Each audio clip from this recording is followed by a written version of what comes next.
dalam nama Tuhan Yesus. Haleluya. Amin. Silakan duduk saudara kekasih. Impossible is nothing. Apa? Impossible is nothing. Dan Markus pasal 5 yang kita baca dimulai dengan satu mukjizat yang luar biasa, yaitu Yesus meneduhkan angin taufan dan danau, ombak dan gelombang teduh seketika. Dan mereka masuk ke daerah Gadara. Gerasa atau Gadara. Gerasa itu salah satu kota di daerah Gadara. Gadara itu didapatkan nama daripada suku Gad. Ada 3 suku di seberang sungai Yordan. Mereka adalah suku Ruben, suku Gad, dan setengah dari suku Manase. Ruben artinya see, a son. Dengan penuh kebanggaan seorang bapak berkata, lihatlah seorang putra. Ini anak sulung. Anak pertama, anak mbarep, anak yang diharapkan jadi putra mahkota. Ada kebanggaan di situ. Tetapi Ruben gagal. Karena dia, saudaraku, waktu dia masih muda, dia suka memakan buah dudaim. Buah dudaim itu menimbulkan libido. Kalau sekarang mungkin ya semacam narkotik atau minuman keras. Dan dia berhubungan dengan Silpa, kundi dari ayahnya. Dan sejak saat itu dia bukan lagi jadi putra sulung. Di dalam firman Tuhan dicatat bahwa Yehuda, putra keempat, menurunkan raja, dan Yusuf menjadi putra sulung. Bahkan punya 2 suku, Manase dan Efraim. Kemudian kita lihat Gad. Dan yang terakhir setengah Manase. Gad artinya pasukan. Wah, luar biasa ya. Namanya pasukan. Nama penting saudara. Ada pekerja kita di Medan jemput saya. Kenalkan Pak, namaku Rek. Siapa namanya? Reklame Pak. Namanya reklame saudara. Tapi ini lain saudaraku. Siapa namamu? Pasukan. Oh, kan lain saudaraku. Tetapi apa yang terjadi dengan Gad? Kita membaca bagaimana ada 2 nubuatan untuk dia. Yang pertama adalah Gad akan diserang oleh gerombolan. Kasihan saudaraku. Gad yang akan diserang oleh gerombolan. A troop shall tramp upon him. Tramp itu menginjak-injak. But he shall triumph at last. Dia menyerang tumit mereka. Engkau akan diinjak-injak, tapi akhirnya kamu akan menang. Seringkali di Surabaya kita suka bilang gini, lakoni menang kari. Ya, jagoannya menang terakhir. Saya tidak mau jagoannya menang terakhir. Tuhan menjanjikan kita selalu berada di jalan kemenangan. Dari kemenangan kepada kemenangan kepada kemenangan. Amin. Tapi puji Tuhan, ada nubuat pengharapan. Yaitu ayat selanjutnya, nubuatan selanjutnya untuk Gad. Tentang Gad ia berkata, terpujilah dia yang memberi kelapangan kepada Gad. Seperti singa betina atau singa, ia diam dan menerkam lengan, bahkan batu kepala. Yang memilih bagian yang terutama, sebab di sanalah tersimpan bagian panglima. Katakan panglima. Ia datang pada para kepala bangsa itu. Dilakukannya kebenaran Tuhan serta penghukuman-penghukumannya bersama-sama dengan orang Israel. Apa harapan untuk Gad? Dia yang akan memberikan kelapangan. Siapa di sini mengalami kesesakan? I give you good news. Dia sanggup memberikan kelapangan. Termasuk lapangan kerja saudara ya. Yang percaya tepuk tangan bagi Allah kita. Kamu dalam kesesakan, berserulah kepadaku di waktu kesesakan. Engkau akan kulepaskan dan engkau akan memuliakan aku. Just cry out his name. Yesus. Haleluya. Nah saudara, dalam firman Tuhan ini, Mereka baru saja ada 4 hal dalam Markus pasal 5. Ya, dimulai dengan 1 ayat sebelumnya, yaitu menghadapi bencana alam. Kita menghadapi Gunung Agung. Bisa apa kita? Ada Dia yang berkuasa. Amin. Ini baru batuk pun belum saudara, tapi mulai demam. Ya, mulai demam saudara. Yesus sanggup meneduhkan badai dan meneduhkan ombak. Yang selanjutnya itu ada orang dirasuk setan. Ada orang gila. Lalu ada wanita yang sakit pendarahan 12 tahun. Tidak ada obatnya, bahkan keadaannya makin buruk. Dan yang ketiga, seorang anak muda yang sudah mati.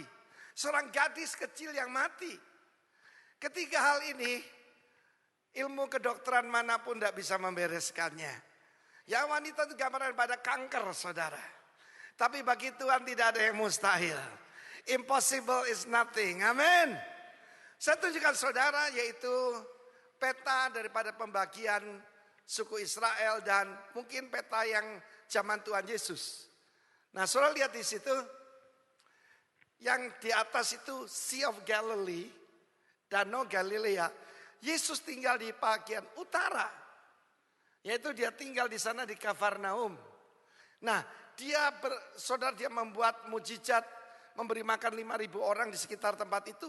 Lalu langsung berangkat malam hari itu juga. Menyeberang ke bagian paling selatan dari Danau Galilea. Saya lihat bagian suku Gad.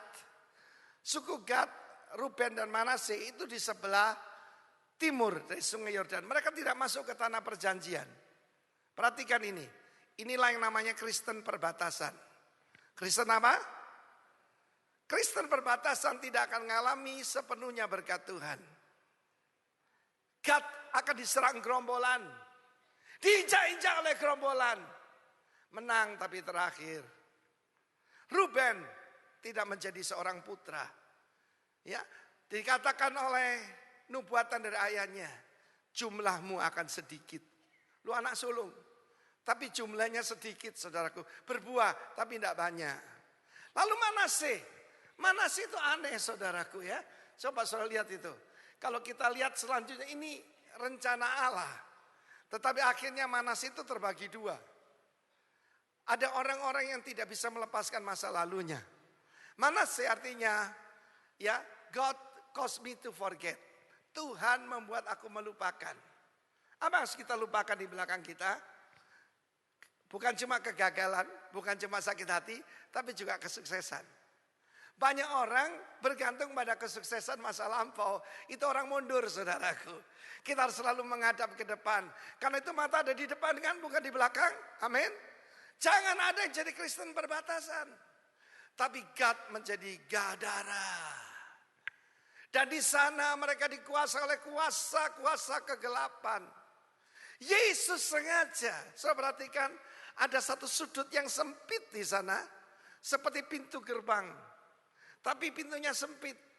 Tahun ini tahun Ain Het. Ain Het.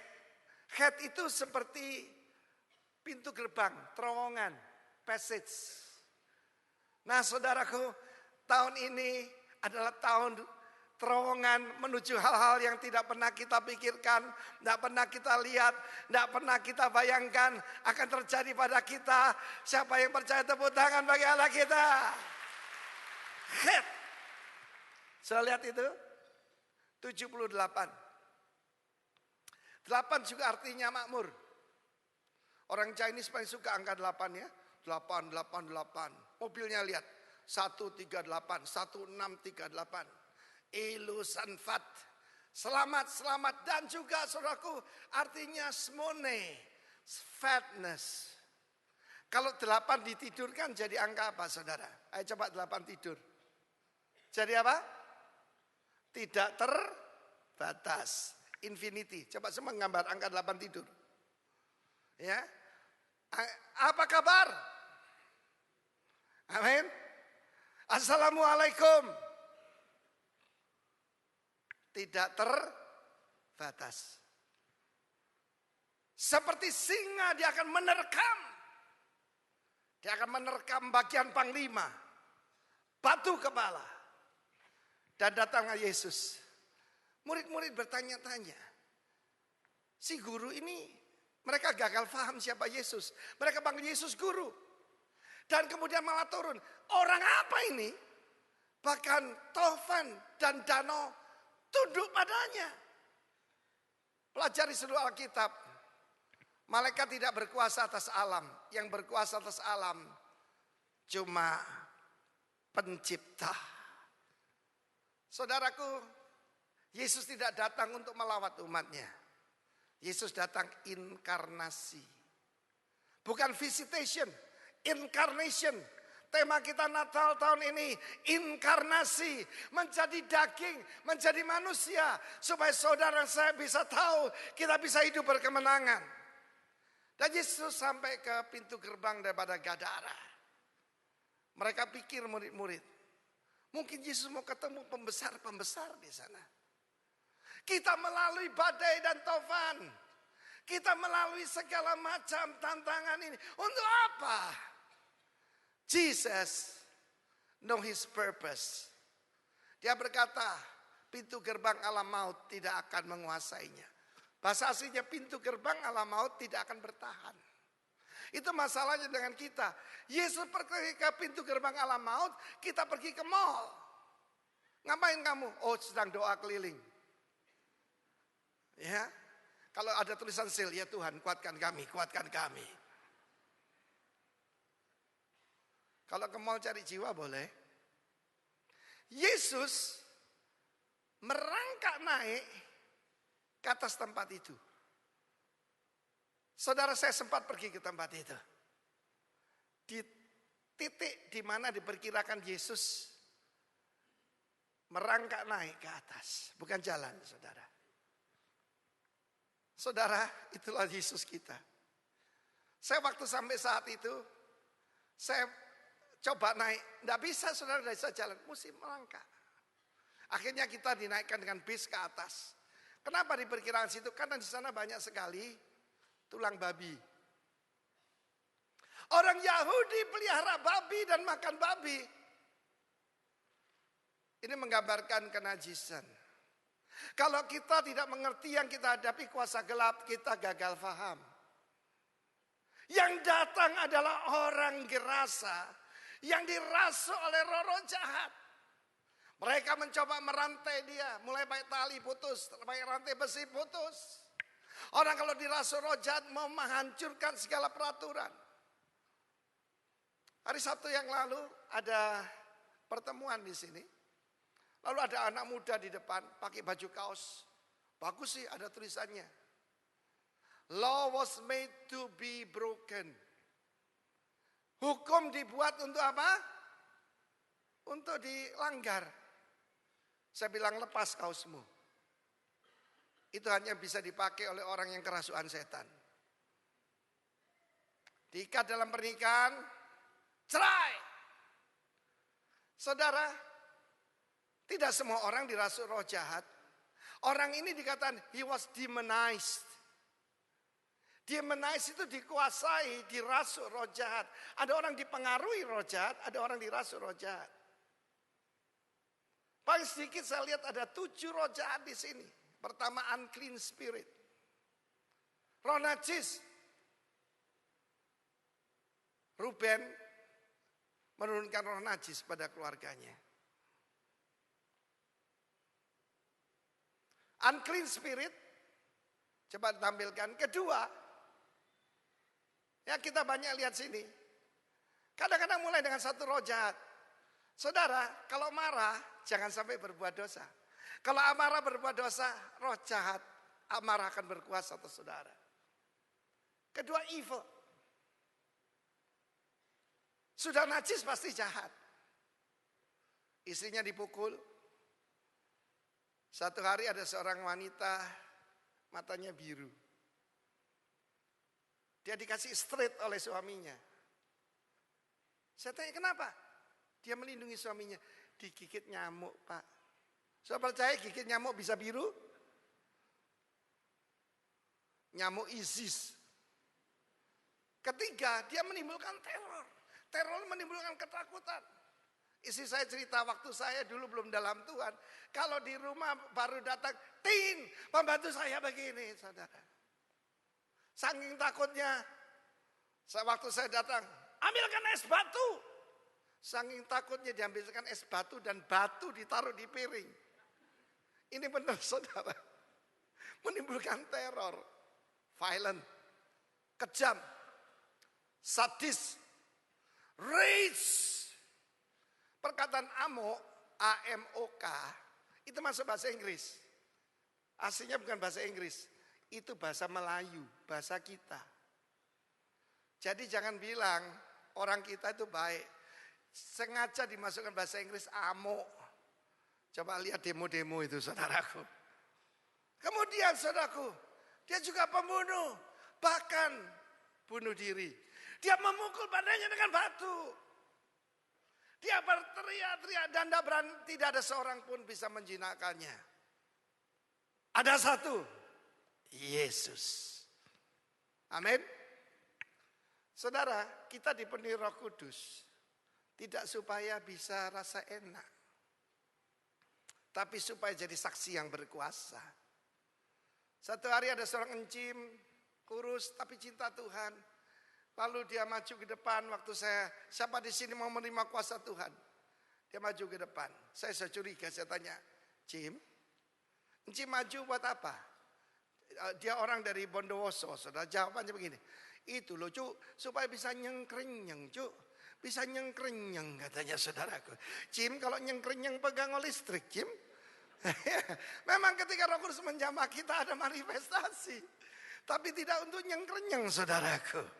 Amin. Untuk bisa melaksanakan perintah Tuhan. Dan orang ini sangat violent. Dia menimbulkan ketakutan. So bayangkan ada orang gila di situ. Dirasuk setan. Dan itu satu-satunya pintu untuk masuk ke daerah Gadara. Kira-kira melarat enggak saudara? Daerah Gadara. Pasti. Mereka buat apa sih babi? Bukan cuma untuk makanan tapi juga persembahan pada roh-roh jahat. Yahudi saudara nyembah berhala. Kapan itu ada seorang ya jadi jemaat. Dulunya saya kalau ke rumahnya saudara, pintunya ditutup, saudara, lampunya dimatiin supaya saya tidak masuk rumahnya. Satu hari dia bertobat. Gara-gara apa? Saya injili tidak mempan saudara. Nah waktu itu dia hidup bersama dengan seorang wanita buka salon. Tapi saudaraku dia cari kekayaan dari yang lain-lain kan.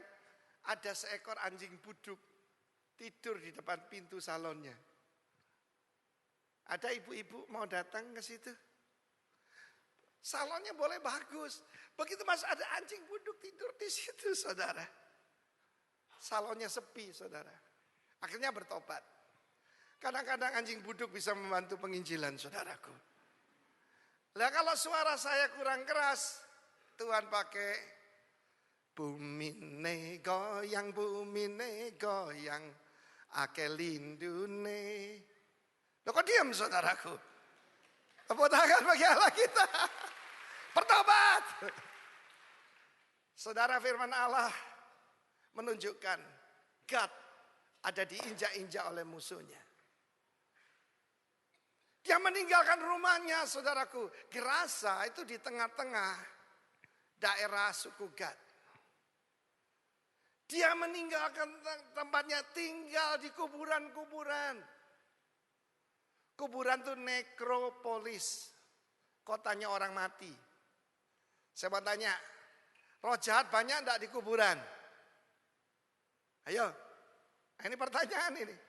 Oh Pak, di kuburan itu banyak setannya. Apa betul? Ngapain di sana orang sudah mati saudaraku. Dia akan ada di rumah-rumah, bahkan di gedung gereja untuk mencuri firman dari saudara.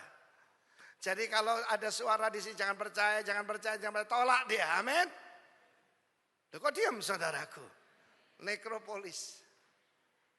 Nah saudara, ketika Yesus turun, firman Allah berkata seperti singa. Dia akan menerkam panglima. Firman Allah berkata orang itu lari menyembah kepada Yesus.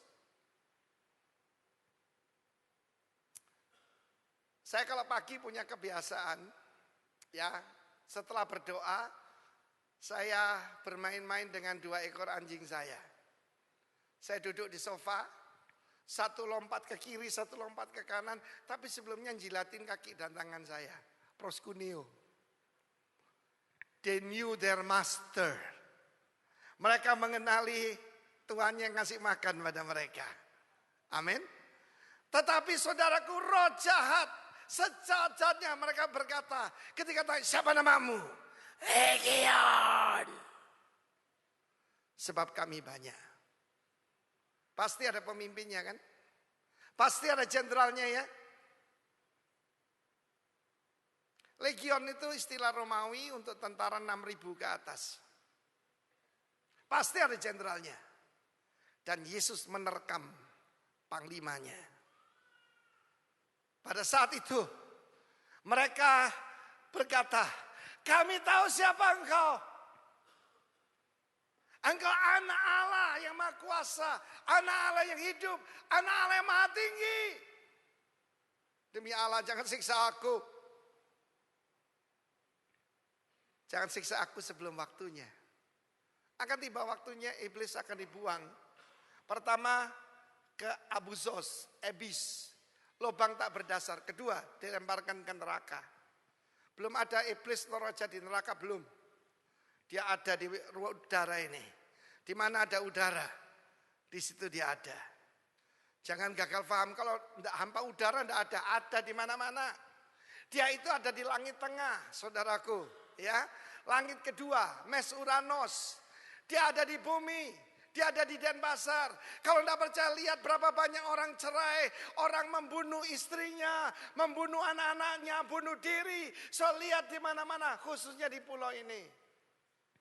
Tapi kabar baiknya, Yesus juga ada di pulau ini. Amin. Yesus berkata, dia pergi ke pintu gerbang alam maut. Dia pergi khusus ke Gadara, saudara. Hai engkau roh jahat, keluar dari orang ini. Unclean spirit and evil spirit itu saudara kembar. Sinonim. Kalau orang najis pasti juga jahat. Saudara, biasa yang jahat itu kan suami. Sekarang enggak juga loh saudaraku. Ya, banyak suami dicakar kucing saudaraku. Ya, nah itu dengar saudara. Keluar dari orang ini. Mereka minta izin pada Yesus. Karena mereka itu tentara. Ada sistem ketentaraannya. Sekarang enggak tahu kenapa banyak anak-anak kita kalau bicara pada saya kayak gaya polisi. Kalau saya ngomong apa, siap, siap, siap. Kalau ngomong izin, izin. Kayak polisi saudaraku. Enggak apa-apa saudara ya. Supaya militan. Siapa namamu? Namaku Legion. Karena kami banyak. Saudara, sekali lagi saya terangkan. Orang marah belum tentu dikuasai setan. Tapi marah sampai berdosa. Begitu engkau katakan cerai. Roh kehancuran masuk kepadamu. You will destroy your family. Orang ini meninggalkan daerah kota Gerasa. Pergi ke kuburan-kuburan. Saudara, dunia orang mati. Tidak tahu ya di Indonesia memang suka mistik. Di Amerika itu dead man walking. Orang mati berjalan, zombie. Orang tanpa roh Allah itu zombie saudaraku. Mungkin naik Mercedes, mungkin pakai dasi, tapi tanpa roh Allah, zombie. Seperti binatang, tidak ada roh Allah. Kenapa orang takut datang ke hadirat Tuhan? Ada setannya saudara. Satu hari ada seorang gadis ditaksir seorang pemuda. Orang tuanya pinter saudara. Diajak ke gereja. Dan pemuda itu gelisah. Pemuda itu gelisah. Sebentar-sebentar keluar. Sebentar-sebentar keluar. Bukan karena takut mertua saudaraku. Tapi yang di dalamnya gelisah saudara. Dan orang tua berkata pada gadis ini. Eliminasi dia. Apa tanda orang waras? Bisa duduk di kaki Yesus. Ya, kalau ada wanita tidak suka ada di rumah, ya, para pemuda, Ya, dia tidak suka di rumah, eliminasi dia juga. Amen. Haleluya. Lo kok diam saudaraku? Sebagai gembala saya berhak mengarahkan. Amin. Dan mereka minta izin. Jangan usir kami keluar dari daerah ini. Orang Gad menyembah berhala. Karena itu roh jahat punya hak atas mereka. Tapi suruhlah kami pergi ke babi-babi itu. Yesus berkata, oke. Perhatikan ini, tanpa izin daripada Yesus. Roh jahat yang isinya 6.000 tidak bisa ngapa-ngapain. Seringkali saudara, ketika kuasa kegelapan manifest, saya lihat ada seorang wanita berjalan di bawah kursi ini loh. Saudara, ahli manapun tidak bisa melakukannya. Siksak. Siksak masuk lubang kecil-kecil tuh loh. Sampai ke belakang, kalau ke sini lagi. Kuasa kegelapan ada roh piton. Piton ular sawah. Ular sawah itu kerjanya saudara, melingkari orang, taringnya tidak berbisa, dia bisa menelan sih, tapi yang sering dilakukan adalah mengikat.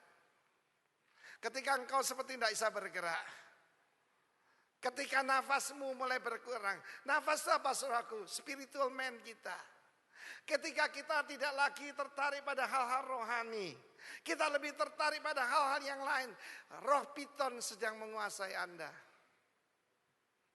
Kuasa kegelapan, roh najis, roh teror, roh amarah, roh amok, saudara. Itu menguasai. Tapi ada kabar baik buat kita. Dia akan datang. Dan dia memberikan kelapangan kepada Gad. Dia akan seperti singa yang siap untuk menerkam. Lalu dia akan menerkam bagian daripada panglima. Dan Yesus sudah ngusir mereka. Mereka masuk ke dalam babi-babi. 2.000. Kalau 6.000 dibagi 2.000, masing-masing 3. Mereka itu rukun loh saudaraku. Amin. Kalau kita nggak bisa rukun, kita kalah sama setan. Setan tuh menghancurkan kita. Waduh saudara. Ya, dulu ada teman saya, saudara saya lah. Di depan rumahnya ada orang dari seberang Surabaya, jualan durian saudara. Oleh RT diusir. Nah, saudara, ketika diusir, dia tidak pergi. Dia bawa 7 saudaranya yang lain. Sehingga bukan durian lagi, tapi papaya, mangga, pisang, jambu. Segala buah-buahan ada di situ saudara. Saking rukunya, itu kekuatan mereka. Demikian juga dengan roh jahat. Saya pernah ngusir 7 roh jahat dari seorang pemuda. Nggak bertobat, malah dia cari gurunya belajar ilmu buat bunuh saya. Dia datang ke Surabaya, saudaraku. Dan dia datang. Saya mau tanya, ilmu apa kamu? Yang mati cuma anjingmu. Anjing saya itu mati. Lidahnya keluar dari semua lubang. Mata, hidung, telinga, mulut, dubur, kemaluan. Keluar darah. Mati saudara. Lalu kita layani dia. 70 roh jahat. Saya Kristen baru. Untungnya kita ada persekutuan, jadi saya buat latihan satu-satu maju ke depan. Tapi waktu sampai ke Bali, saudara, Pak Franky dan tim melayani seorang wanita muda, 300 roh jahat. Dari mana dia didapatkan? Waktu kita masih kebaktian di Kumbasari, dia pura-pura jadi babysitter.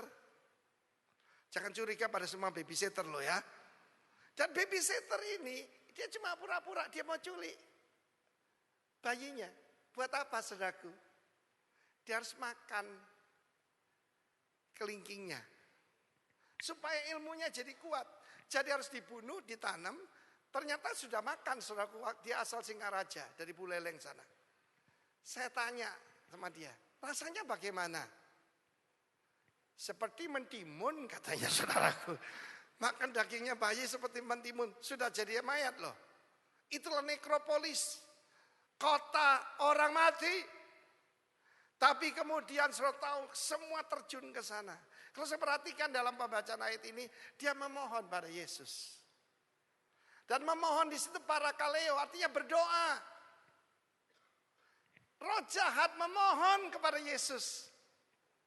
Jangan usir kami keluar dari daerah ini. Izinkan kami masuk ke babi-babi itu. Ada tamak, ada roh ketamakan. Ada marah, ada roh kemarahan. Ngerti ya? Kalau sudah nggak wajar itu, pasti itu roh jahat. Tapi dimulai dengan daging. Kemudian daging dikuasai kuasa kegelapan. Tapi kabar baiknya, dia akan memberikan kelapangan kepada God. Dia adalah ahli membebaskan. He's the master of deliverance. His name is Jesus. Tepuk tangan bagi dia, saudaraku. Keluarlah roh-roh jahat itu. Mati lemas di dalamnya. Roh jahat akan memberikan torment. Torment itu penyiksaan. Ada seorang pemuda, mulainya epilepsi. Lalu dimasuki roh jahat. Suka dibawa ke air, suka dibawa ke api. Orang tuanya menjelaskan. Suicide. Bunuh diri. Waktu itu ada grup kembar itu, Alex kembar bersaksi di sini. Gengnya 10 orang. Yang 9 mati semua, narkoba. Cuma dia atas anugerah Tuhan dia bebas. Salah satu temannya ketika dikuasai narkoba lompat dari atas mall sebab dikira kolam renang.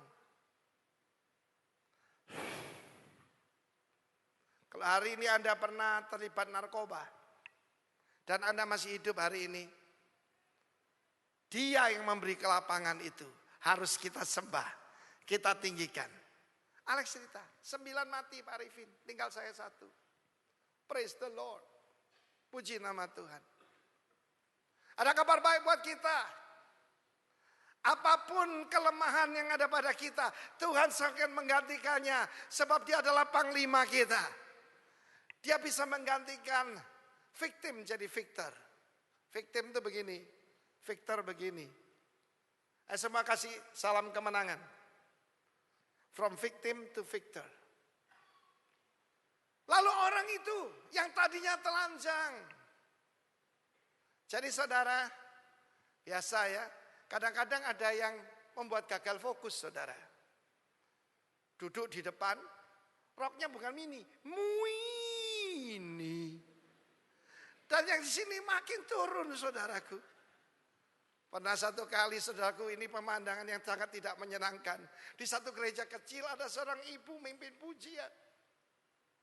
Saudara, ya itu tadi roknya makin ke atas. Dan dia sering angkat tangan dan minta ampun. Belum dicukur saudara. Jadi saya memandang ke atas. Oh Lord, you are beautiful. This one is not beautiful. Maka larilah penjaga-penjaga babi dan menciptakan hal itu di kota dan kampung-kampung. Lalu keluarlah orang melihat apa yang terjadi. Mereka datang pada Yesus dan melihat orang yang kerasuan itu apa? Duduk. Saya bisa duduk tenang? Lumayan. Lumayan waras maksudnya. Sudah berpakaian dan sudah waras. Waras di sini adalah sozo. Z-S-O-Z-O. Artinya sembuh rohani, jiwani, tubuhnya sembuh total semua. Bahkan saya percaya luka-luka yang tadi dipukuli batu, ketika ketemu Yesus sembuh total saudaraku. Dari ujung kepala sampai telapak kaki. Satu kali ada orang berdoa. Tuhan sembuhkan orang ini. Dari telapak kaki sampai ujung rambut. Saya lihat yang didoakan tidak ada rambutnya saudaraku. Tapi maksudnya sembuh dari atas sampai bawah. Amin. Dari atas sampai bawah itu rencana Tuhan. Sebab dia juru selamat. Dia raja yang baik. Dia sengaja datang ke pintu gerbang alam maut. Tapi sayang saudara. Mereka selalu berkata, haleluya. Masih banyak yang seperti ini. Dan mereka menjadi lurah, mereka menjadi camat, mereka menjadi pendeta. Yesus tolong, tinggal di sini. Mereka mengusir Yesus. Sebab merugikan secara ekonomi. Usaha mereka hancur, saudara. Berapa banyak orang lebih sayang uangnya dari nyawanya. Satu hari saya ditelepon seorang wanita. Dari suaranya wanita muda. Beda tuh ya, wanita muda dengan wanita tua kan beda suaranya. Pak Arifin, tolong saya. Nah kenapa? Saya kerja, dia orang Denpasar, saudara. Saya kerja pada seorang cukong dan saya dilecehkan secara seksual. Ya keluar toh dari sana. Kalau perlu tinggal di gereja sini. Lalu gini, lalu saya makan apa? Lalu ditutup teleponnya. Karena zaman dulu itu bukan HP tapi telepon gini. Saya tidak bisa track dia ada di mana. Lalu saya makan apa katanya? Loh, ya makan nasi Nduk. Amin. Sebaliknya saudara, saya ketemu di Jakarta. Seorang gadis muda, cantik. Bukan cantik, cuantik. Ya, berpendidikan tinggi. Pak, saya dilecehkan oleh bos saya. Saya tidak terima. Saya sudah dengar firman Tuhan tadi. Saya akan keluar. Saya tidak takut masa depan saya. Tuhan pelihara saya. Sebulan kemudian saya keluar ketemu dengan dia. Pak, saya sudah bebas merdeka. Saudara, lepaskan ikatanmu.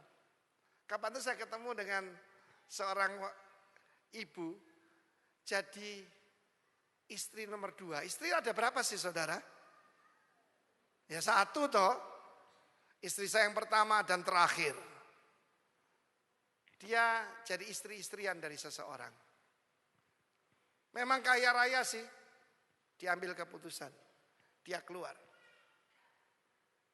Dia memerdekakan dirinya. Dia melepaskan segala belenggu. Itu orang waras saudaraku. Yang tidak waras. Tidak bisa duduk. Tidak bisa berpakaian. Pakaian itu jubah kebenaran saudaraku. Apakah jubah kebenaran? Pertanyaan, siapakah jubah kebenaran? Yesus itu jubah kebenaran. Amen. Telah waras. Lalu mereka memohon. Perkataan yang sama, pray. Supaya Yesus meninggalkan daerah mereka.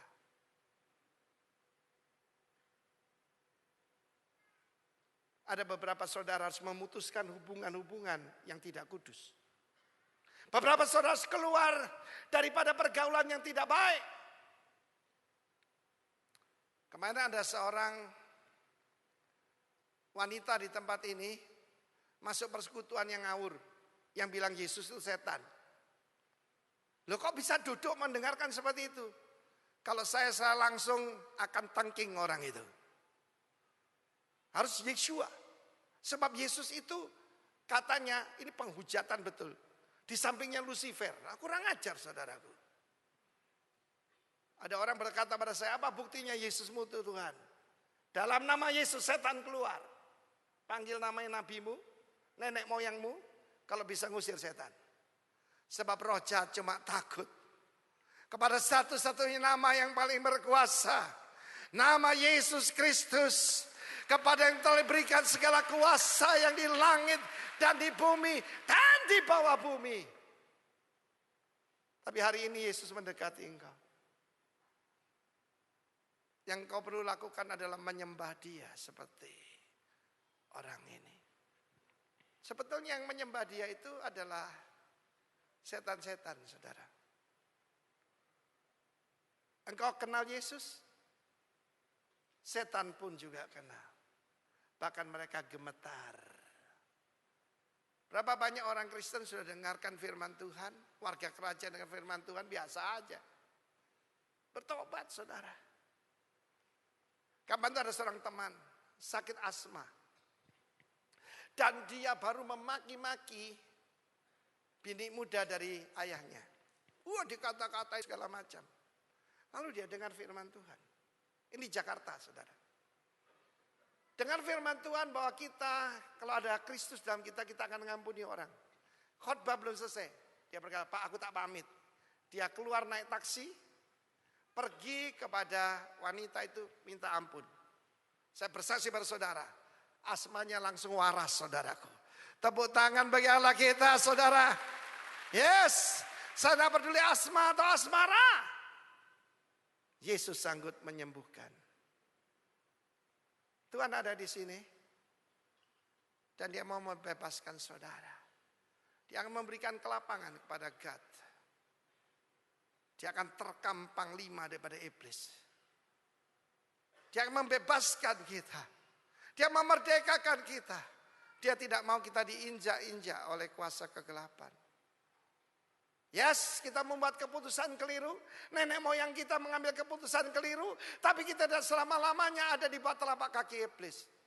Iblis harus di bawah telapak kaki kita. Orang Kristen nggak tahu ya.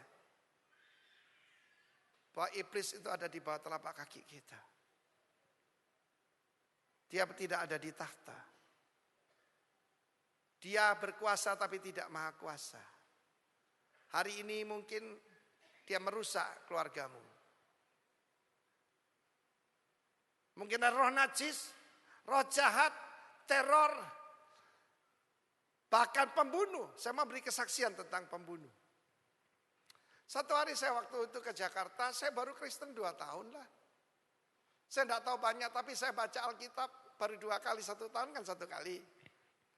Lalu sampai di Jakarta, ada satu keluarga.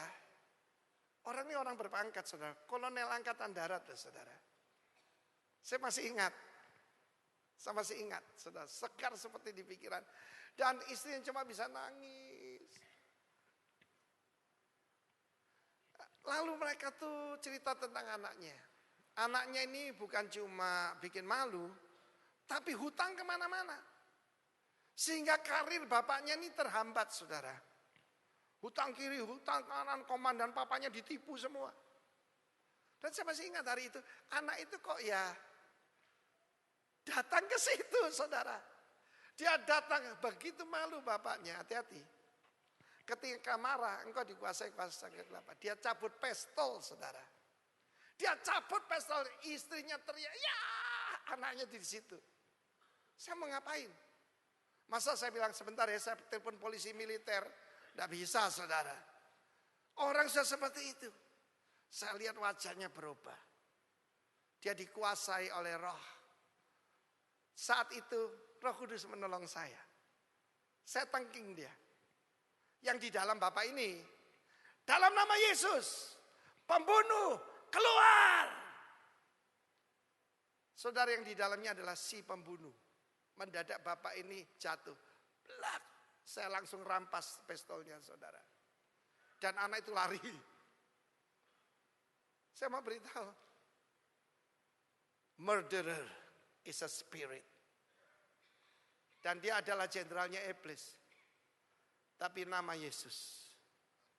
Tidak bisa dengan konseling, saudaraku. Saat seperti itu mau apa? Tidak ada pelajaran di sekolah Alkitab tentang itu. Saya cuma katakan dalam nama Yesus. Pembunuh keluar.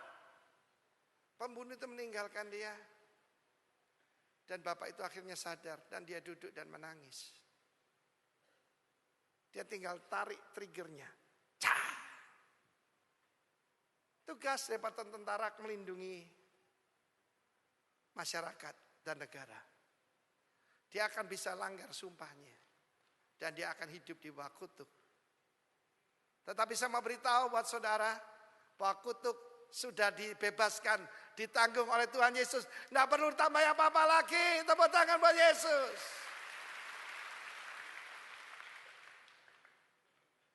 Lah kemarin itu saudara, ada orang datang dan bilang, kamu ini masih ada bau kutuk, harus dibaptis lagi. Sebab kamu dibaptis dalam nama Yesus. Itu bukan nama Tuhan. Kok ya blow on, saudaraku. Minta dibaptisnya di sini lagi. Coba difoto, disebarkan. Pak Arifin percaya pengajaran sesat. Saya telepon satpam. Siapa saja mau baptis tempat ini, bukan pejabat kita, tolak. Apapun alasannya. Udah jelas tegas saja saudara. Tetapi apabila engkau tidak tahu apa yang menimpa keluargamu adalah karena kuasa kegelapan. Tidak selalu sih, tapi kebanyakan kuasa kegelapan. Engkau gagal paham. Dan engkau akan diinjak-injak oleh gerombolan itu. Bayangkan pasukan dikuasai gerombolan. Kalau tentara kalah sama preman gimana saudaraku? Tapi Tuhan rencanakan. Bukan cuma pasukan dalam kita, tapi panglimanya. Ketika Yosua mau menyerang Yeriko, maka pada saat itu saudara, muncullah panglima bala tentara Tuhan, nyandang pedang. Bukan malaikat, tetapi panglimanya malaikat. Lebih dari panglima malaikat, Yesus sendiri. Yosua melepaskan kasutnya menyembah dia. Engkau kawan atau lawan? Nah kita mesti begitu.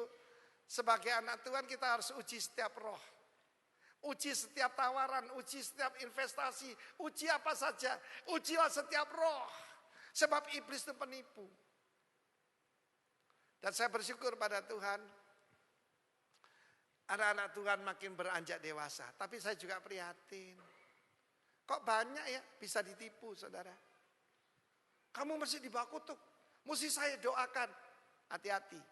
Kalau ada orang berkata cuma dia bisa membebaskan. Pasti tidak dari Tuhan. Sebab nama Yesus. Saudara bisa pakai sendiri. Untuk mengalahkan kuasa kegelapan. Tepuk tangan bagi Allah kita saudara. Yes. Mari kita pakai.